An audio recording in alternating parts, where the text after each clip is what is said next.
Hello everyone, welcome to Kushner's Weekly Update. I'm Ari Slonim, your anchor. To start off our weekly update, we go to current events with David Feigenbaum and David Schoen. Guys? Thanks, Ari. Kushner recently had a 3-on-3 Yachad tournament for basketball, which was a big success. We raised over $6,000 for them, so that was good. Also, Battle of Bands is coming to Kushner on Thursday, March 10th at 6:30 p.m. in the auditorium, so get ready for that. Also, Kushner is on Twitter now, for all you Twitter fans out there. All you have to do is log in, type in Kushner Academy, and it's under People. And a few weeks ago, we had a sophomore sleep-in for all our sophomores. They had a good time. They went out to dinner in Teaneck.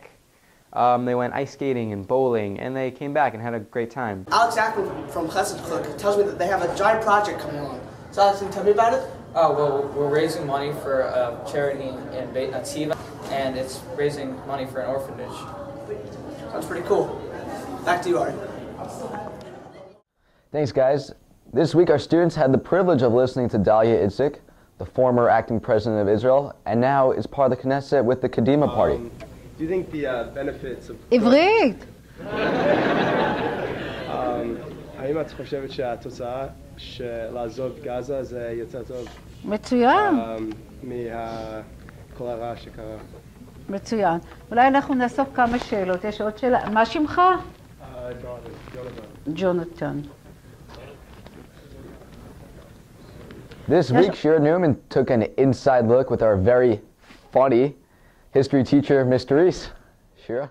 Thanks, Ari, and welcome to the Inside Look. I'm Shira Newman, and today we're interviewing Mr. Reese, who is a teacher here at RKYHS, history teacher, and he also is the teacher of a subject called LEP, and he is a part of student activities. So, Mr. Reese, how many years have you been working in RKYHS? This is my 11th year. What's your favorite subject to teach? Which LEP or history, and which class and why? I don't know. Different classes, different reasons. I like American history, teaching the Constitution and the Declaration and the Revolution. I like LEP because it's modern, relevant, and hands-on. Inquiring minds want to know, what's the deal with Mountain Dew?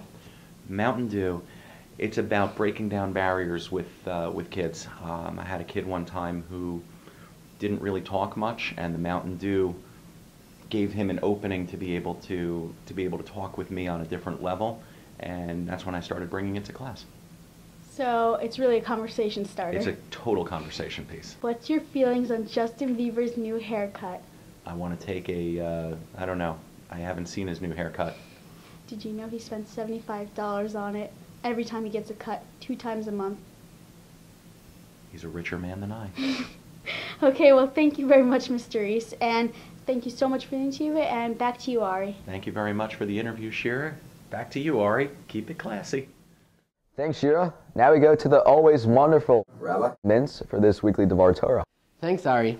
This Shabbos, we have many exciting things that are happening. First of all, of course, it's the end of Sefer Shemot, Parsha Pikudei. It's Parsha Shkalim, the first of the 4 special Parsha we read at the end of the regular Kriyat Torah between now and until Pesach. And of course, it's Shabbat Mevarchim, the Shabbat that we're getting ready for Rosh Chodesh Adar Bet, which is coming on Sunday and Monday of next week. Rosh Chodesh Adar Bet is, of course, a very exciting time. Purim's coming, Mishenichnas Adar Marbim B'Simcha. For the Mintz family in particular, Rosh Chodesh Adar Bet is a day 6 years ago. We were blessed in Yerushalayim with a beautiful baby girl. Happy birthday, Devorah. And for all of us, it's a time of Mishenichnas Adar Marbim B'Simcha. What is the Simcha of the month of Adar that's so important? What is this joy we're supposed to be feeling? So if we look in the Rambam in Hilchot Purim, the Rambam tells us the true Simcha of Purim is not Simcha of eating and drinking and getting pleasure, but rather Ein Sham Simcha Gedola Mufu'eret El Sameach Lev Aniyim V'Yatomim V'Almanot V'Gerim. The greatest joy, the great, most celebrated, most splendorous joy is to bring joy to others, to bring joy to the hearts of those who are poor and downtrodden, those who are less fortunate.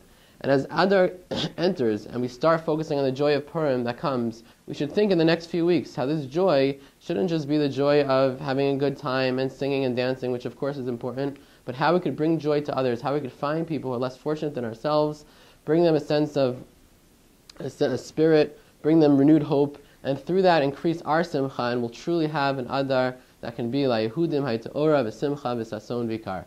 Have a wonderful Shabbos. Thanks. That's it for this weekly update. I'm Ari Slam, and as always, stay classy. Kessel. Excellent! Sorry.